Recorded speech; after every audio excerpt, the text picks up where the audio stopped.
కాకినాడ జిల్లా పెద్దాపురంలో దొంగలు బీభత్సం సృష్టించారు. ఆర్డీఓ కృష్ణమూర్తి ఇంటినే దొంగలు టార్గెట్ చేశారు. కుటుంబ సభ్యులందరూ ఇంట్లో ఉండగానే చోరీ జరిగింది. రాత్రి కుటుంబ సభ్యులు నిద్రిస్తున్న సమయంలో ఇంట్లోకి చొరబడ్డ దొంగలు 15 తులాల బంగారం, 70,000 నగదు ఎత్తుకు వెళ్లారు.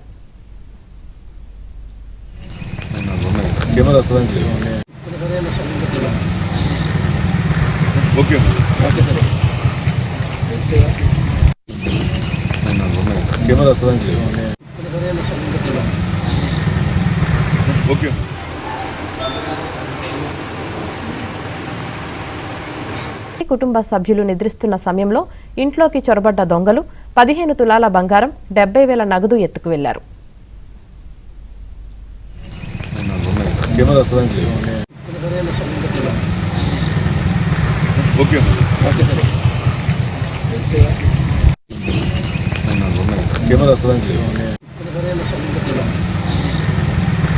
ఓకే